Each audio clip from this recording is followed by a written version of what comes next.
بسم اللہ الرحمن الرحیم۔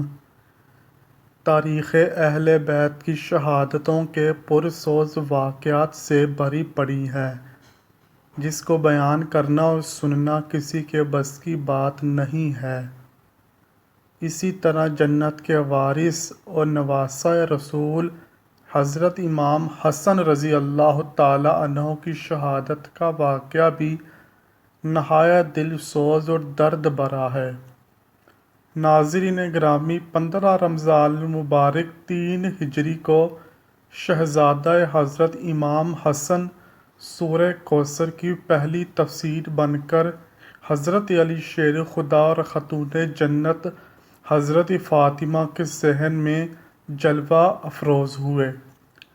آپ کی شان اقدس میں بہت سی صحیح الاسناد احادیث بھی موجود ہیں، جن کو بیان کرنے سے مقصود نہیں۔ حضرت سیدہ فاطمہ رضی اللہ تعالی عنہا سے روایت ہے کہ وہ حضرت حسن اور حضرت حسین رضی اللہ تعالی عنہ کو رسول کریم صلی اللہ علیہ وآلہ وسلم کے مرض الوصال کے دوران آپ صلی اللہ علیہ وسلم کی خدمت میں لائیں اور عرض کی، یا رسول اللہ صلی اللہ علیہ وآلہ وسلم، انہیں اپنی وراثت میں سے کچھ عطا فرمائیں۔ رسول کریم صلی اللہ علیہ وآلہ وسلم نے فرمایا، حسن میری ہیبت اور سرداری کا وارث ہے اور حسین میری جرت اور سخاوت کا وارث ہے۔ اہل سنت کے مطابق حضرت امام حسن 5ویں خلیفہ، جبکہ اہل تشیع کے مطابق آپ دوسرے امام ہیں۔ ہجرت کے تیسرے سال جب حضور صلی اللہ علیہ وسلم کو پہلے نواسے کی پیدائش کی خبر ملی تو آپ اپنی دختر سیدہ کائنات حضرت فاطمہ رضی اللہ تعالی عنہا کے پاس گئے۔ فرمایا، اے فاطمہ رضی اللہ تعالی عنہا، بیٹے کا کیا نام رکھا ہے؟ بی بی فاطمہ نے فرمایا، اے خدا کے رسول صلی اللہ علیہ وآلہ وسلم، اس کا نام حرب رکھا ہے۔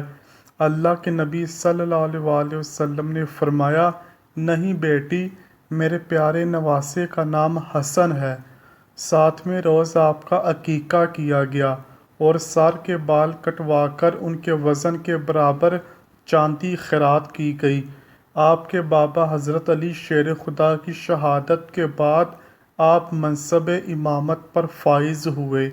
اس وقت آپ کی عمر مبارک 37 سال اور 6 دن تھی۔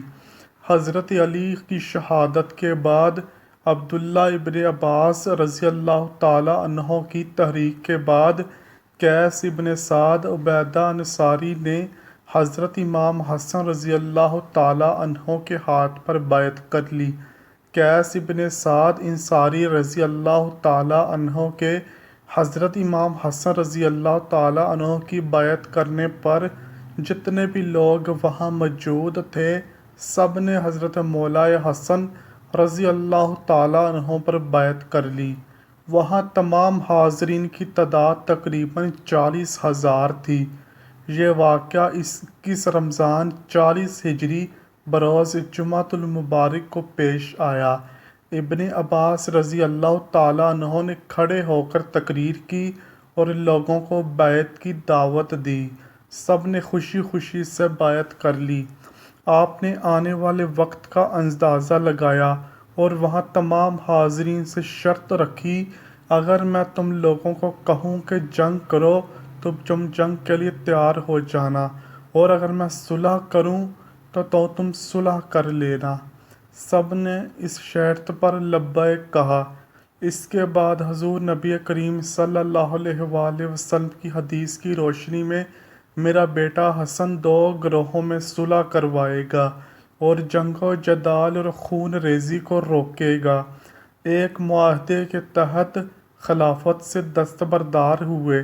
صلح حدیبیہ کی عکاسی کے لیے تخت حکومت کو چھوڑ کر آپ نے جو تاریخی صلح کی، وہ تاریخ اسلام کا ایسا باب ہے جس کی تاریخ میں کوئی مثال نہیں ملتی۔ جگر گوشہ رسول حضرت امام حسن رضی اللہ تعالی عنہ صلح کے بعد مدینہ منورہ میں تشریف لے آئے، لیکن پھر بھی آپ نے حق اور سچ کی تبلیغ جاری رکھی، جس کا نتیجہ یہ ہوا کہ دشمنان اہل بیت آپ کی جان کے دشمن بن گئے۔ ابن سعد نے عمران ابن عبداللہ ابن طلحہ سے روایت کی کہ کسی نے حضرت امام حسن رضی اللہ تعالی عنہ کو خواب میں دیکھا۔ کہا آپ کے دونوں چشم کے درمیان قل هو اللہ احد یہ آیت لکھی ہوئی ہے۔ اہل بیت کو یہ خواب سن کر بہت خوشی ہوئی۔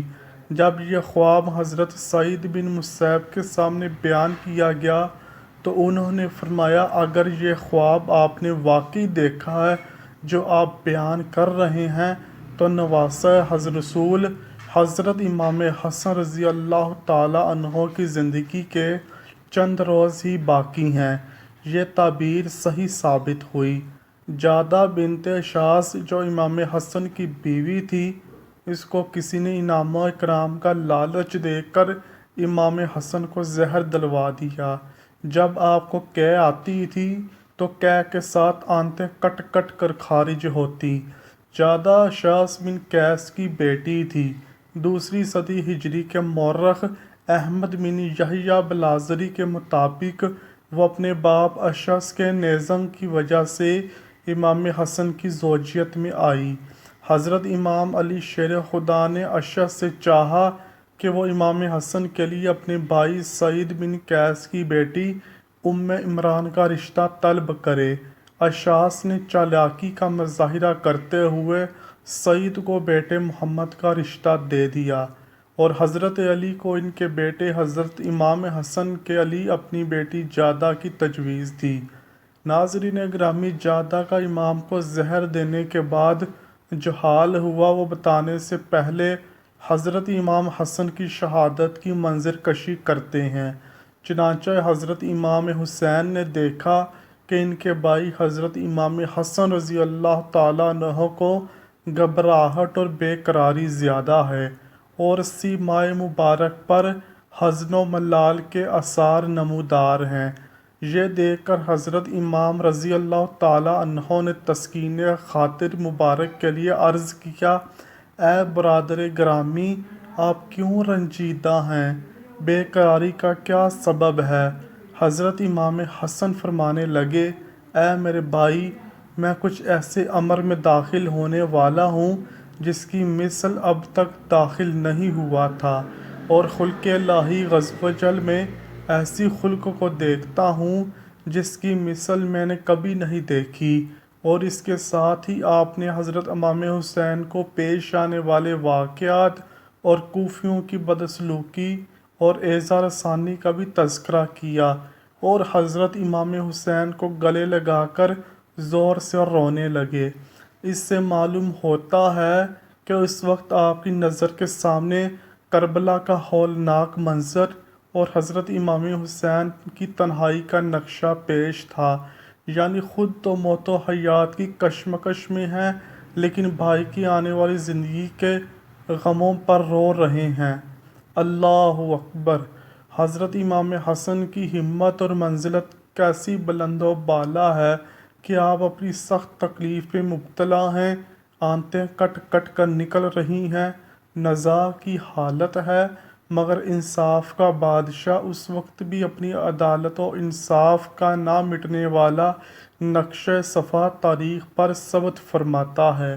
جب ان کے بھائی حسین پوچھتے ہیں مجھے اس کا نام بتائیے جس نے آپ کو زہر دیا، میں اس کو قتل کر دوں گا، تو امام حسن رضی اللہ تعالی عنہ فرمانے لگے، بے شک اللہ تعالی منتقم حقیقی ہے اور اس کی گرفت بہت سخت ہے۔ خیر، امام حسن رضی اللہ تعالی عنہ تقریباً 45 سال 6 مہینے اور 12 دن کی عمر میں جام شہادت نوش فرما گئے۔ یہ بات تو سب پر عیاں اور ظاہر ہے کہ آپ کی بیوی جادہ نے زہر دیا تھا، اور تمام محدثین نے اس کو بیان کیا ہے کہ لیکن اس پر اختلاف ہے کہ آپ کی بیوی نے آپ کو زہر کس کے کہنے پر کتنا انعام و اکرام کی لالچ میں آ کر دیا تھا۔ ناظرین گرامی، تاریخ روایت بتاتی ہے کہ کہ جادہ سے حضرت امام حسن کا نکاح حضرت امام علی نے 38 ہجری میں کروایا، لیکن جادہ میں سے آپ کی کوئی اولاد نہ تھی۔ حضرت امام حسن کی شہادت کے بعد جادہ نے یعقوب بن طلحہ بن عبید اللہ سے شادی کی۔ اس شادی کے نتیجے میں 3 فرزند اسماعیل، اسحاق اور ابو بکر پیدا ہوئے، جس میں سے کوئی بھی جوانی کو نہ پہنچا اور کوڑ کے مرض سے ہلاک ہوئے۔ یعقوب بن طلحہ کے واقع سن 63 ہجری میں مرنے کے بعد جادہ نے عبداللہ بن عباس کے بڑے بیٹے عباس سے شادی کر لی۔ اس شادی سے ایک محمد نامی لڑکا اور ایک قریبہ نامی لڑکی پیدا ہوئی۔